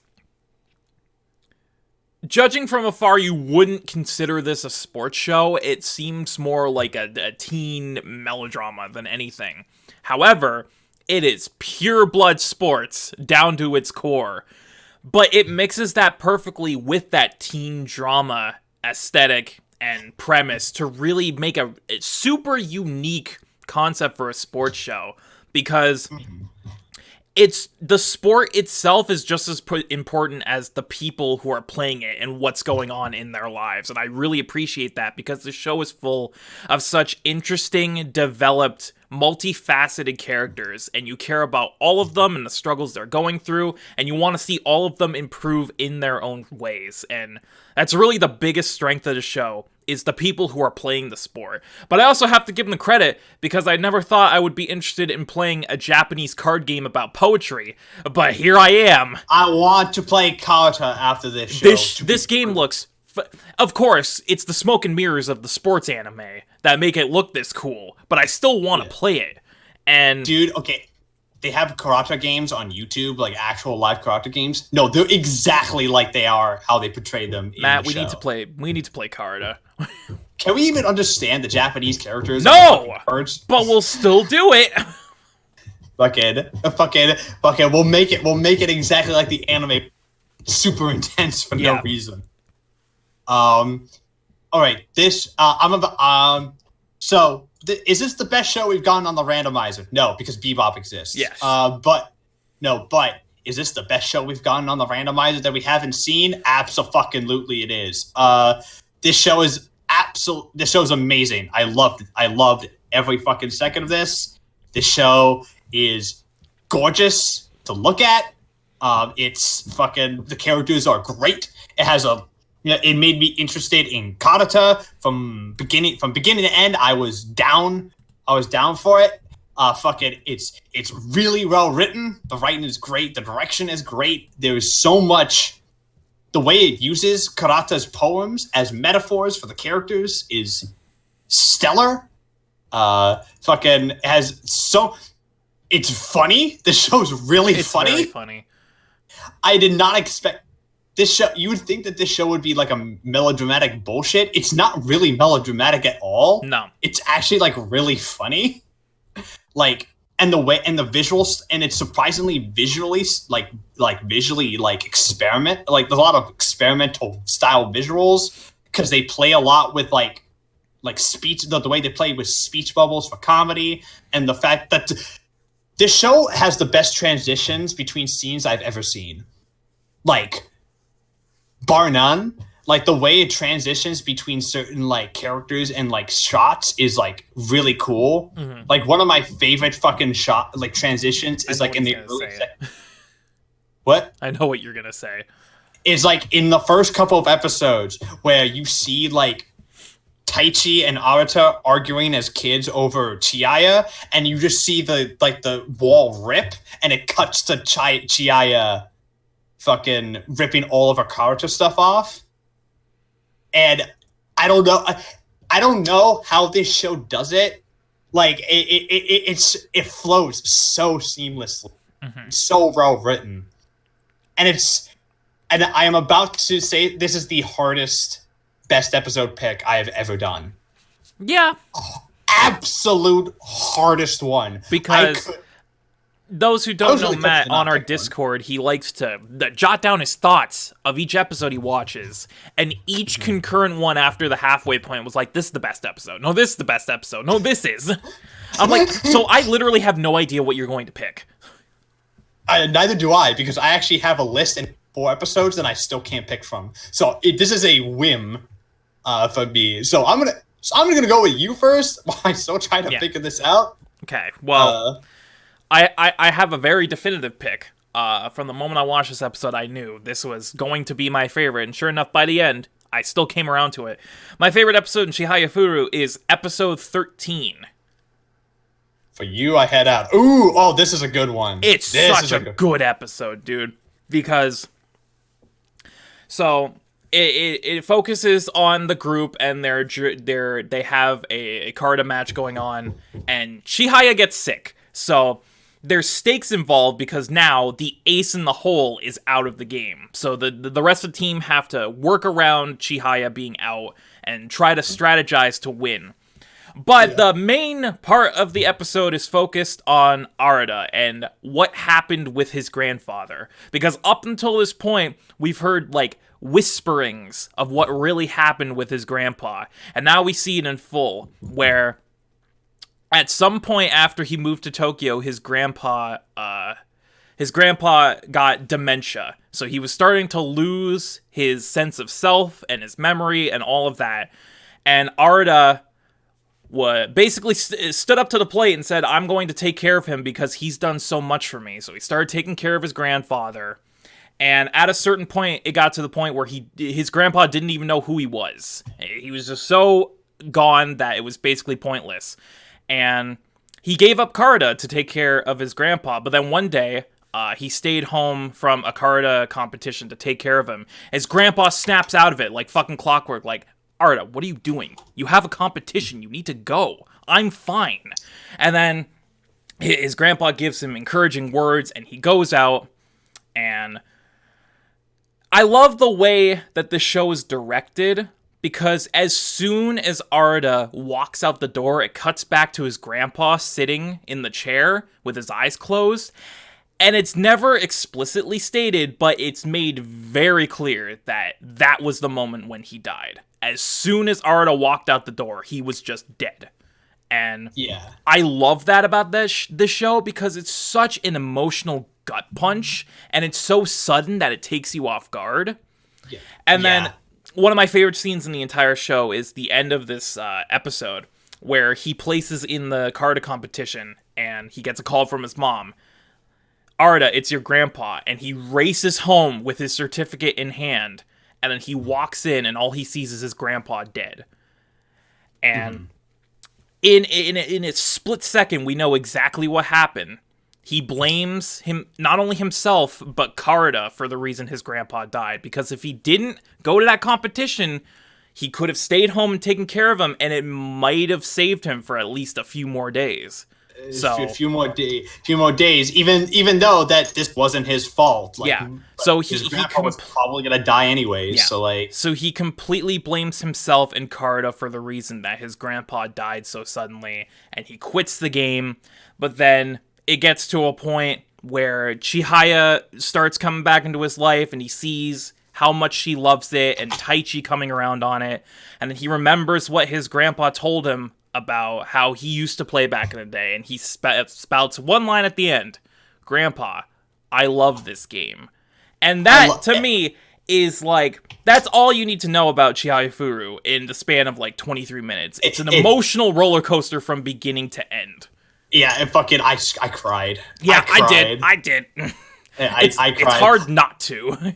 My favorite, again with the awesome transitions too, like when he leaves the house and he's like bikes down to the competition, it cuts to you think he's biking down to the competition, but it's actually him biking down to the present day competition. Yeah, which I think is brilliant directing, by the way. Brilliant way of like keeping everything like fast-paced and moving. The show is simultaneously like a slow burn character while also really fast-paced, actually. Yeah. And that goes back to what I said at the beginning. It mixes the teen drama aspect with the hot blood sports show perfectly, because you have that mix of tones, that mix of pacing, and it all works really well, surprisingly. Yeah. So have you figured it out, Matt? I figured it out because honestly, I can't think of a show that better represents why I love Chihayafuru better than episode 15, As Though Pearls Have Been Strewn Across the Autumn Plain. This is an episode about loss, which honestly is probably what Chihayafuru does best, is that characters lose a lot in this show. More than most sports shows, actually, I'd argue. Characters lose a lot. And because of that, you have a lot of stuff revolving around characters reflecting on why that happened. And this episode is 100% about what happens when what happens to loss. And this episode features the end of the match between Chihaya and Shinobu, which, by the way, was my runner-up episode. I love that match, where Shinobu just creams Chihaya like 100%. We'll get to Shinobu. Don't worry. Yeah, we'll get to Shinobu, but it's creams Chihaya. But I love but this episode features the end of that, as well as Taichi losing his match in like this. Okay, this is just me for the show, but Taichi's matches losses are I find more depressing than Chihaya losing her match, because Chihaya, as good as she is, she has obvious weaknesses that even she points out after she loses, and then she realizes what she needs to fix. Taichi's losses are always due to some bullshit.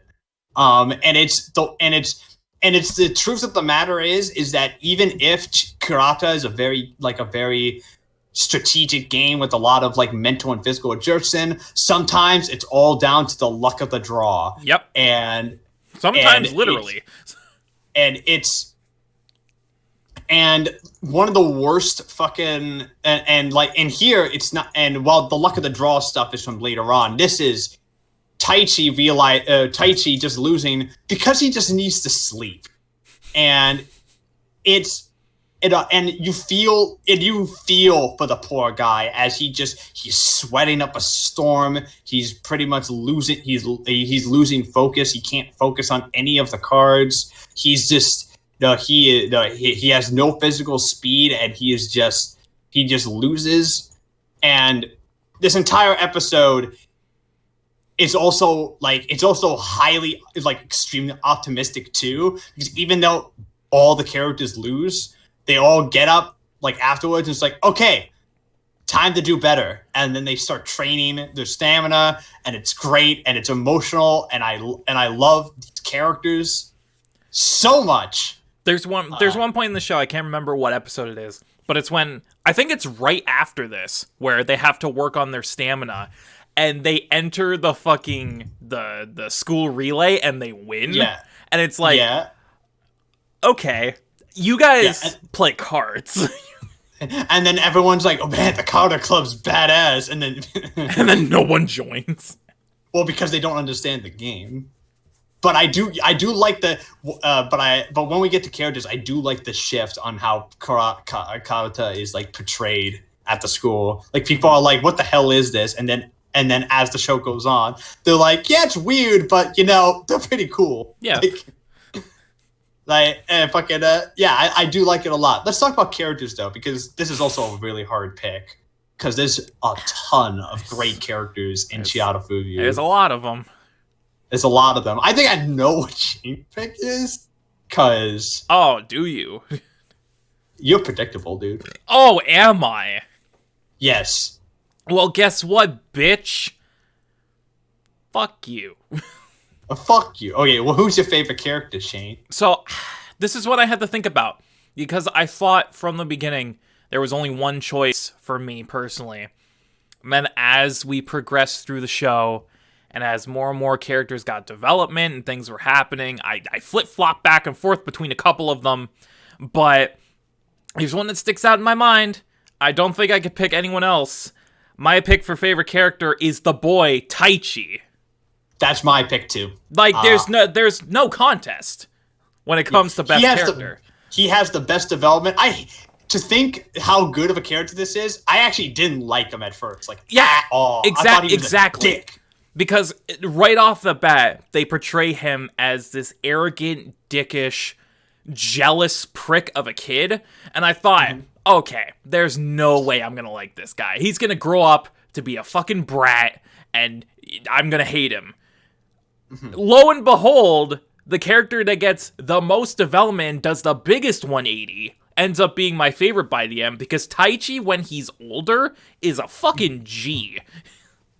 Yeah, like, you completely understand why he is when he's a kid as well. Like, once you see, you're like, he's such a brat. Then you see his mom, and you're like, oh. Yeah, no wonder he's a fucking brat.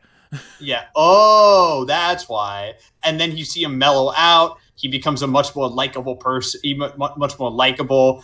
And even when he's like an arrogant shithead, going back to it, he's not like overly unlikable. Like you still understand where he's coming from for the most, and you can. And his friendship with Chihaya before Arata shows up is a genuine friendship. So you can kind of understand where the jealousy is coming from, because he's like, well, it's obvious that Taichi has the hots for Chihaya, had the hots for Chihaya. So fucking obvious. For years. Ever since pretty much they were kids, he's held a torch for Chihaya. And it's only gotten stronger even when he's dating his girlfriend. Can we talk about the best fucking scene in this show? When he breaks up with his girlfriend, like, so casually. His fucking girlfriend calls him up, and he, like, steps out for a minute to take the call. And it turns out it's his girlfriend who's like, yeah, listen, I want to break up. And immediately, zero hesitation, he's like, yeah, alright, cool, we can do that, bye. And then he comes back in, and they're like, who are you talking to? And he's like, my girlfriend. And they're like, whoa, Taichi, you just broke up with her like that? And then he immediately goes back to training. I'm like, oh my god, Taichi, you're the best. You're the best. Yeah. Yeah, Taichi's fucking great, and I love him, like, to no end. He's probably, like, one of my favorite, like, he's probably, like, he also has my favorite, some of my favorite matches in the show, too, I think. Like, by far. I have to ask, what's with your mic?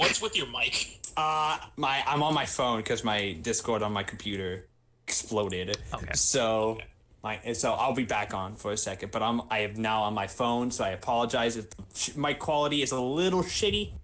But we'll make. But yeah, Taichi's my favorite, specifically because I don't know who. Okay, so this show has a love triangle at its center, obviously. Like, it's not subtle at it at all. And what makes it an interesting love triangle, one that works, is that you can see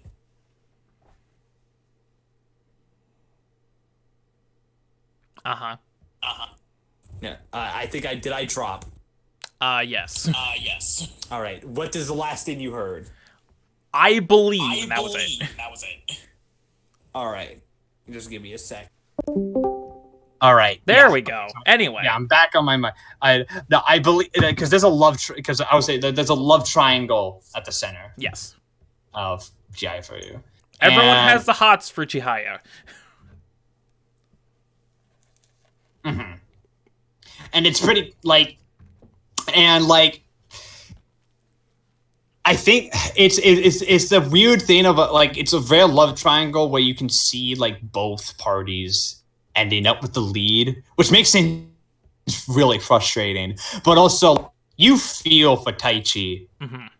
Like when the romance scenes come up with Taichi and Chihaya, I just want go up to Chihaya and just tell her how you feel, you bitch.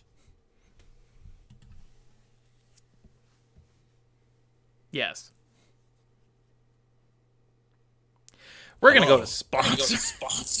No, yeah, okay. So my computer is being a shit right now, so I'm just gonna stay on my phone. To be honest. Stay on your phone and put on headphones because I'm echoing and I can hear it. All right, just give me a second. You go to sponsors. While he's doing that, I'll go to sponsors. The sponsor for this episode is HIDIVE. HIDIVE, the home for all Sentai Filmworks shows, including the show we're talking about today, Chihayafuru.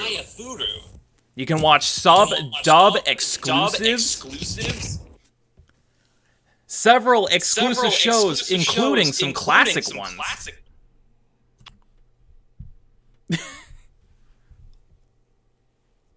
Okay. Yeah, I'm not echoing anymore, so we're good.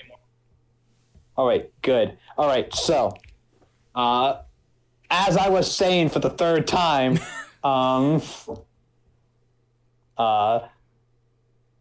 you can see both parties ending up with Chihaya in the show. Which makes it frustrating. I feel for the guy. I just want the guy to go just to tell Chihaya how he feels, and it's frustrating not seeing him. Yeah, and like the scene where they're eating the cake or the pie or whatever, and he takes the crust from her, and he's like inches from her mouth. Yeah. Also, yeah, I can still hear myself. Yeah, it's Daniel's loud as fuck. Just give me a sec. All right. Please turn your volume down. How's the volume? It's fine. No, I can still hear myself. How now? Very clearly. Just fucking this. Chihayafuru broke Discord, apparently. Discord is some fucking slop, I'm pretty sure. Yeah. All right, let me try my computer once again. If this doesn't work, I'm gonna kill myself. All right. So. We'll have it live. It'll be great. Hello. Hi. Once again. Did you restart Discord? Yes, I did. Okay. Well, third time's a charm. Anyway, I agree with you. I can see either Taiji or Ara getting with Chihaya at some point. And yeah, I would prefer it to be Taichi because I think it's going to be Arada though. Yeah, probably. I have a sneaking suspicion. I would prefer it to be Taichi because Taichi is the boy and he deserves it. But that's life, I guess. Yeah, I think it's clear that from the earlier that Chihaya's like love of Karata is also connected. That's like, wait a minute, why do I love Karata? Wait, I love Arada. Yeah. Oh shit. It's like a mutual affection of the game and the person who introduced it to her. Yeah. And keep in mind, we are only covering season 1 here. So so there's a second season of this show. And that could all change in season 2. I don't know. Taichi could be an ass in season 2 for all we know. Yeah, who knows? I hope not, but who knows? Let's talk about least favorites though, because this is hard, to be honest, because there's not too many bad characters in the show. I have a pretty blatant answer here, bud. Who's your blatant answer? My least favorite character is Taichi's bitch cunt of a mom. Yeah, that's mine as well, because fuck her. Fuck this bitch being an overprotective, controlling douche. I fucking hi, you must be good at everything and don't do anything you can't win. Yeah. All right, bitch. All right, slut. All right, bitch. Let's see how you fare in a fucking Karata match. Yeah, please, Mom, play me in Karata. We'll see who's fucking giving it their all. I also love how she's just so casual about I love fucking when Chihaya comes over, she's just like, oh, you. Oh, female. Because I'm pretty. my whole thing is fucking. It fucking that whole stuff with Taichi's bedroom is so weird. Mm-hmm. I was just gonna say the scene where they're going to watch the Masters and Queen matches, and Taichi's like, "Come on up to my room," and then Chihaya looks behind her, and Taichi's mom was behind the counter, like. I'm like, I would want to go to him and say, do you really think that Taichi didn't bring his girlfriend in there? Like, are you that fucking like, stupid? how long was he dating that girl that we, see for one scene? Taichi confirm. I'm pretty sure Taichi fucks. Like, I'm pretty fucking... Taichi confirmed fucks, dude. Like... I'm pretty sure. What if the twist by the end of this series is that Taichi was only in Karata for the pussy? I mean, he literally... Pretty much, actually, not gonna lie. He's there because he likes Chihaya. That's how it starts. He literally joined because he has a thing for Chihaya, so he's literally there for the pussy. For the pussy? He literally started playing a Japanese card game because he wants that, because he is desperately horny. The Chihaya card gets played and he's like, la, la, la, la, la. Oh, okay. I just imagine. I don't know why. I just imagine him licking the card. Yeah, I know. I did. That joke wasn't very good, but I tried. No, the joke wasn't good, but like the mental image from the joke is like leagues funnier. And then I was like, "Why are you licking the card, dude?" Exactly. The mental image is like leagues funnier than the actual joke itself. But anyway, yeah, Taichi's bitch cunt of a mom is a bitch, and I hate her. And I'm so glad she has barely any screen time. Yeah, thankfully she's not there that often, so I can keep my sanity. Not there that often, and she's mostly played for laughs, especially during the scene. Yeah, she's mostly played. I mean, she's one thing I like about this show in terms of its emotional development is that the like emotional stuff is played for like both drama and comedy. Mm-hmm. At multiple points, like, and one scene it could be like really like dramatic, but then the same thing like an episode later could be like, oh Chihaya, you're so stupid. Oh Chihaya, you big dum you can't win like that. Yeah, right. Chihaya. By the way, Chihaya is kind of an idiot. Big dumb. She's a big dumb. You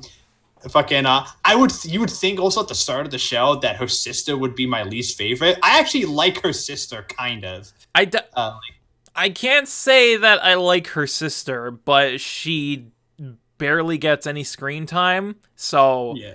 She's barely any screen time, and she's not portrayed negatively.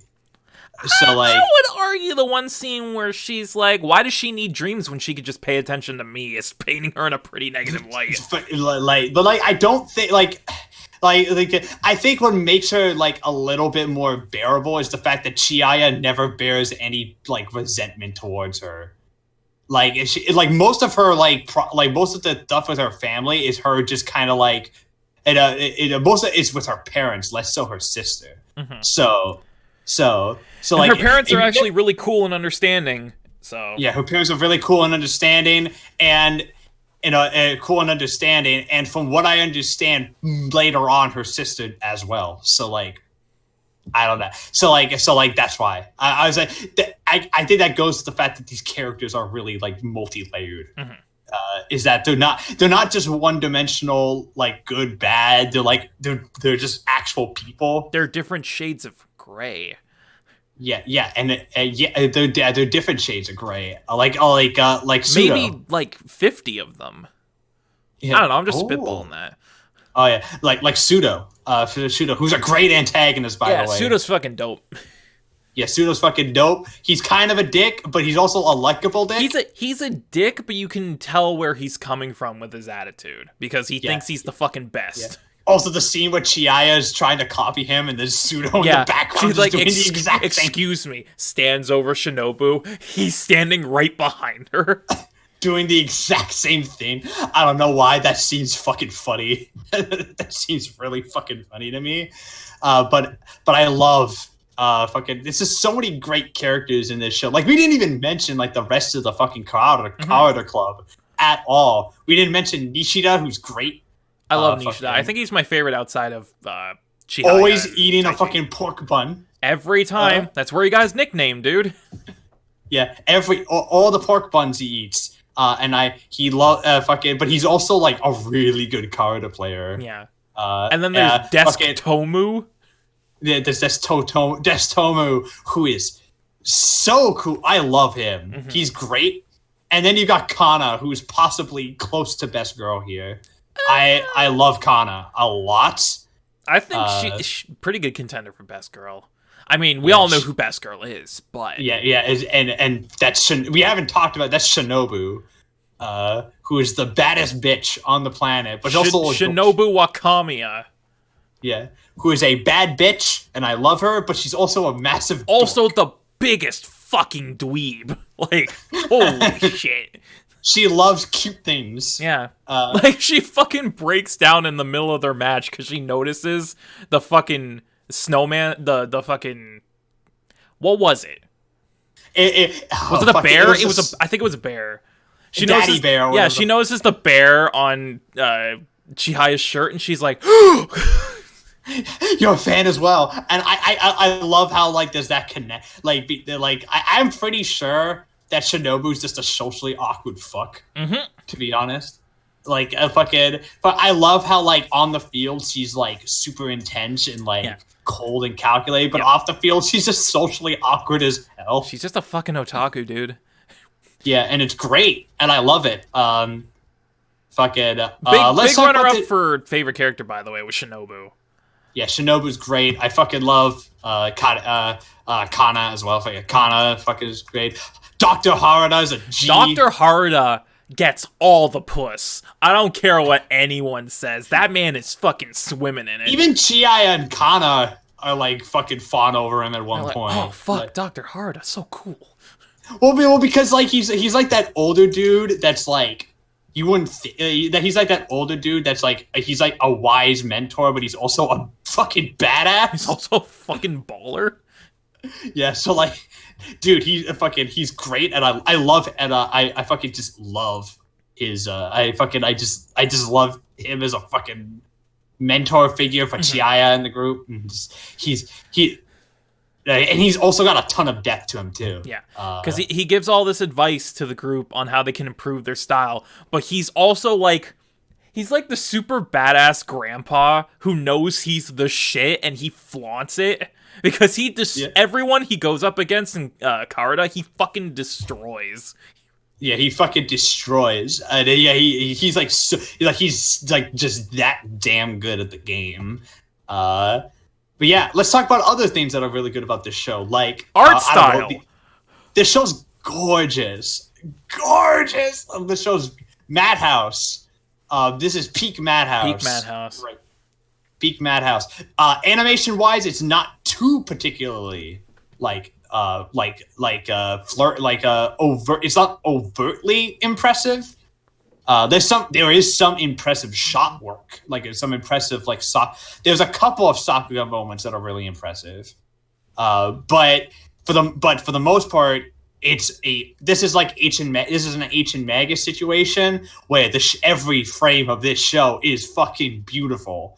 Just it's an absolute joy to look at, and I love and there's some visual some of the visuals here are just stunning to look at, and I love the art style. The characters are really fucking great to look at. The character design is great. Yeah, they're really nicely rendered too. Yeah, someone said once my girlfriend said this, I realized, wait a minute, it does kind of look like they have like the Attack on Titan style facial structure in a lot of ways. With like the eyes and the way that the characters are like laid out, and once she pointed that out, I could not stop seeing it. To be completely honest, I didn't see it until she pointed it out. I can understand that, but I don't necessarily agree with it because I think this show, especially in regards to that, I think it has its own unique style that it stands out because I didn't think that at all, to be honest. Yeah, I just love this show is very colorful too. It's very colorful looking show, and I love how it will mix in when it's talking about the poems, it'll have traditional Japanese art, and it looks gorgeous. I love the scenes where Chihaya's talking about how Arata moves like water, and it'll cut to him moving basically the water symbolism. Holy shit, are those gorgeous? This show's gorgeous to look at. Also, the OST for this show is really good. Is really good. Particularly in the fact that it's intense as hell. Yeah, that's the one of the biggest things that stood out to me about the show was the soundtrack, because it's this extravagant, grandiose orchestral score with all of this super high bass and oomph, and it's playing on all cylinders at all times, even during the slow parts. It's blasting. And it really emphasizes not only the more intense moments in the actual matches, but it makes the more mundane things that much more impactful because there's this blaring epic score behind it. It really added to the atmosphere. Mm-hmm. Yeah, it's pretty great. Like, also the OP for this show is, for the first season, is really good. Which too. I learned because I was looking for graphics for the podcast. I don't know if it was between the broadcast and the home video, but there's 2 different versions of this opening. Mm-hmm. Because there's the one opening that we were used to because we watched dub, but there's a completely different opening for the sub. But I'm not sure if it's just for the sub or if it was a broadcast versus home video thing. I'm not sure. I think there's 2 different versions. I think it was probably a broadcast thing because that happens sometimes. Yeah. I love the OP, by the way. It's a very good OP. Great song too. It's just a really fucking good OP. The ED is really good too. With the leaves and the leaf imagery. Yeah, it is a good song's great too. Anything else you want to mention? I feel like we've covered all our bases.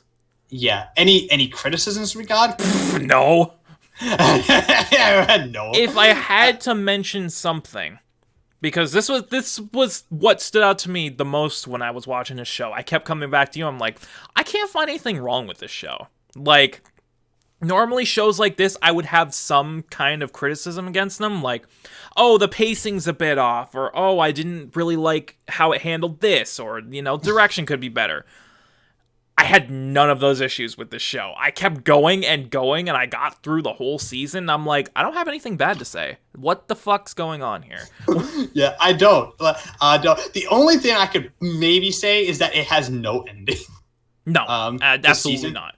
Yeah, but there's a second season for that, and there's a third season on the way. So that's not an issue. If there's one thing I had to mention in terms of criticism, it's that near the end, I felt like it started to drag just a bit. Because I think because it doesn't end on a tournament; it ends on when watching TV. Yeah. Because which sounds boring, but it's actually not. No, because it's the fucking master and queen matches, and those are dope. Yeah.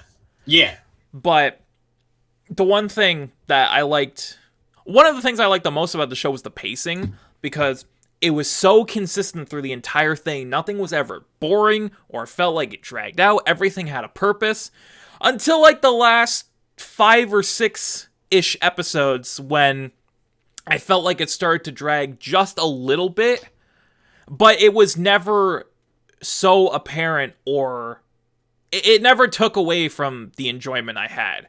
Like, sure, I felt like it did drag a little bit near the end, but that doesn't change the fact that the show is fucking phenomenal. But if I had to bring up a criticism, that would be it. Yeah, that would be it. It also follows sports tropes, like, to a T. Like, do not expect them to, like, really deviate from that stuff, but it's not a problem because they use it to advance character. Yeah, I feel like it's all the better for it because they use it in a really smart way.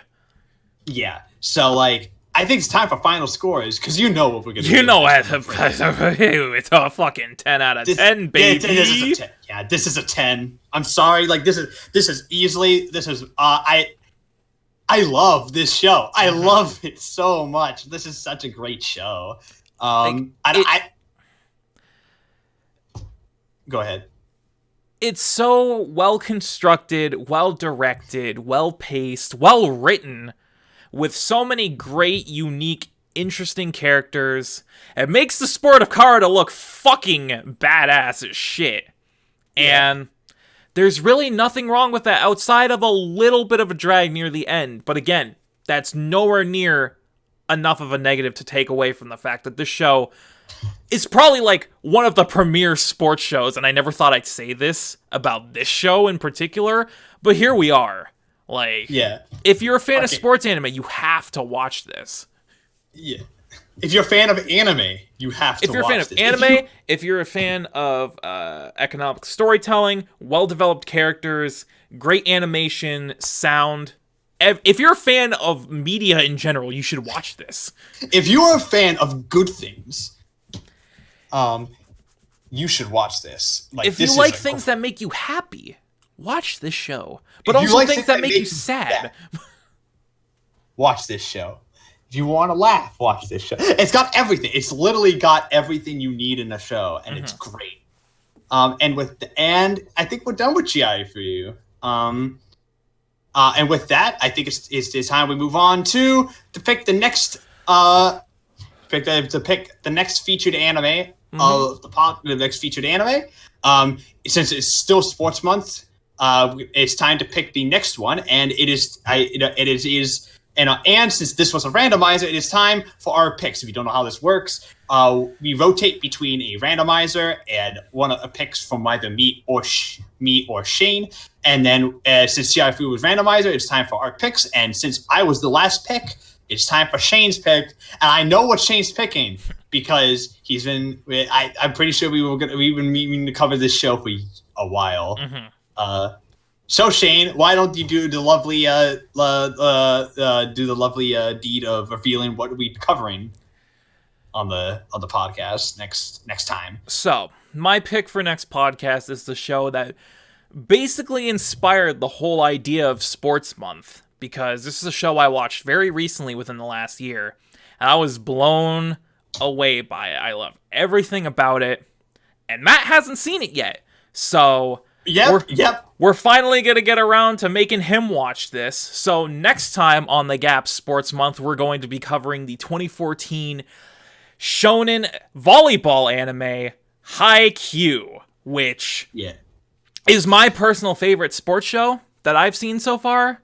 Of course, I haven't seen many, but I love everything that Haikyuu does, especially with its characters and how it portrays the sport of volleyball. So that's what we're going to be covering next time, and that's going to be fun. We're only going to be covering the first season, because Haikyuu seasons are pretty long, so we're only going to be covering the first season, the first 25 episodes, but that's what we'll be doing next time. Yeah, so we'll be covering Haikyuu, the first season of Haikyuu. Get ready for that. Expect to see Spencer on that one. If he doesn't show up on that one, I'm going to be actually kind of concerned. Fuck it. But yeah, he should be. But Spencer is the premier Haikyuu fan of the group, so he will be definitely on that podcast. And with that, I think it's time we can wrap up here. I'm your host, Matt, aka Legion Rex. You can find me on YouTube at Legion Rex, where I have a video coming out when it's ready on Spider-Verse. So get ready for that. You can also find me on Twitter at Legion, also at Legion Rex, where I post dumb shit all the time. Garbage opinions. Absolute garbage opinions. So if you are a fan of bullshit, definitely check out my account.